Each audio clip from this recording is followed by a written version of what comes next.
আসসালামু আলাইকুম। আশা করছি আপনারা সবাই খুব ভালো আছেন। আলহামদুলিল্লাহ আমরাও ভালো আছি। তো যেই গরম পড়েছে এই গরমে আসলে ভালো থাকাটা খুবই কষ্টকর ব্যাপার।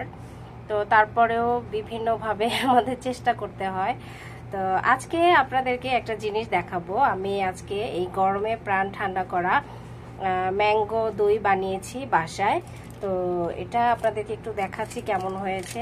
আর দই বানানোর প্রসেস আমার চ্যানেলে দেওয়া আছে, সেই রেসিপিটি চাইলে অবশ্যই আমার চ্যানেলটি ভিজিট করে দেখতে হবে।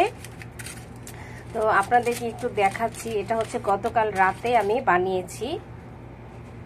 এই যে দেখুন মাশাআল্লাহ কতটা সুন্দর হয়েছে। তো এইভাবে কিন্তু ম্যাঙ্গো দই বানালে বাচ্চা বড় সবাই কিন্তু খাবে। এই যে দেখুন এটা হচ্ছে আমি গ্লাসের মধ্যে দিয়েছি, আর এটা একটা মাটির হাঁড়িতে, আর এভাবে একটা প্লাস্টিকের কৌটার মধ্যেও আমি বসিয়েছি।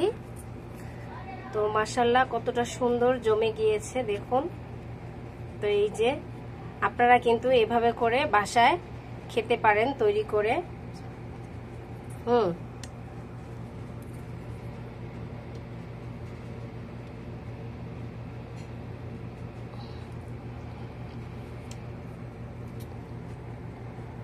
দারুণ মজা।